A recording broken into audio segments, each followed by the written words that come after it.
नमस्कार। आप देख रहे हैं संस्कृति टीवी पर किस्से कहानियां और मैं हूं नितिन शर्मा।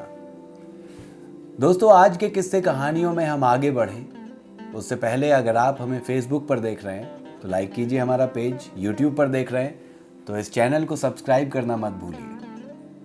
आज के एपिसोड में कुछ ऐसे अनछुए अनकहे किस्से या बातें रामायण के काल से जो शायद आप नहीं जानते होंगे। आइए कुछ ऐसी ही बातें मैं आपको बताता हूं आज।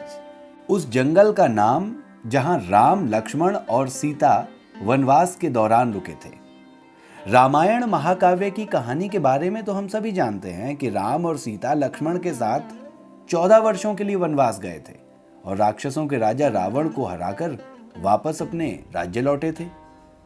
हम में से अधिकांश लोगों को पता है कि राम, लक्ष्मण और सीता ने कई साल वन में बिताए थे, लेकिन कुछ ही लोगों को उस वन के नाम की जानकारी होगी।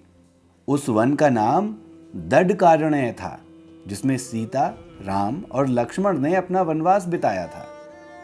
ये वन लगभग 35,600 वर्ग मील में फैला हुआ था, जिसमें वर्तमान छत्तीसगढ़, उड़ीसा, महाराष्ट्र और आंध्र प्रदेश के कुछ हिस्से शामिल थे। उस समय ये वन सबसे भयंकर राक्षसों का घर माना जाता था, इसलिए उसका नाम दंडकारण्य था, जहां दंड का अर्थ सजा देना और अरण्य का अर्थ वन है।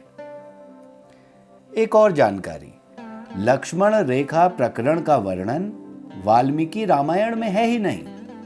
पूरी रामायण की कहानी में सबसे पेचीदा प्रकरण लक्ष्मण रेखा प्रकरण है, जिसमें लक्ष्मण वन में अपनी झोपड़ी के चारों ओर एक रेखा खींचते हैं। जब सीता के अनुरोध पर राम हिरण को पकड़ने और मारने की कोशिश करते हैं तो वो हिरण राक्षस मारीच का रूप ले लेता है। मरने के समय मारीच राम की आवाज में लक्ष्मण और सीता के लिए रोता है। ये सुनकर सीता लक्ष्मण से आग्रह करती हैं कि जाकर अपने भाई का हालचाल लें, और लक्ष्मण जी एक रेखा खींचकर जाते हैं। लेकिन वाल्मीकि रामायण में और ना ही रामचरितमानस में इसका कोई वर्णन नहीं है। लेकिन रामचरितमानस के लंका कांड में इस बात का उल्लेख रावण की पत्नी मंदोदरी द्वारा जरूर किया गया है। एक और आपको मैं जानकारी देता हूं रामायण से ही जुड़ी।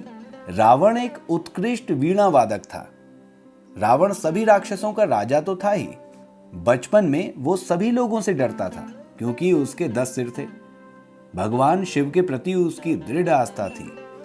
इस बात की पुख्ता जानकारी है कि रावण एक बहुत बड़ा विद्वान था और उसने वेदों का अध्ययन किया था। लेकिन क्या आपको पता है कि रावण के ध्वज में प्रतीक के रूप में वीणा होने का क्या कारण था? क्योंकि रावण एक उत्कृष्ट वीणा वादक था, इसके कारण उसके ध्वज के प्रतीक के रूप में वीणा अंकित थी और उसे वीणा बजाना बहुत पसंद था। वीणा ही नहीं, वो और भी कई सारे यंत्र बजाता था। एक और जानकारी रामायण काल से जुड़ी हुई। नासा के अनुसार रामायण की कहानी और आदम का पुल एक दूसरे से जुड़े हुए हैं। रामायण की कहानी के अंतिम चरण में वर्णित है कि राम और लक्ष्मण ने वानर सेना की मदद से लंका पर विजय प्राप्त करने के लिए एक पुल का निर्माण किया था। ऐसा माना जाता है कि यह लगभग 17,50,000 साल पहले की बात है। हाल ही में नासा ने पाक जल डमरू मध्य में श्रीलंका और भारत को जोड़ने वाले एक मानव निर्मित प्राचीन पुल की खोज की है और शोधकर्ताओं और पुरातत्वविदों के अनुसार इस पुल के निर्माण की अवधि रामायण महाकाव्य में वर्णित पुल के निर्माण काल से मिलती है। नासा के उपग्रहों द्वारा खोजे गए इस पुल को आदम का पुल कहा जाता है और इसकी लंबाई लगभग 30 किलोमीटर की है।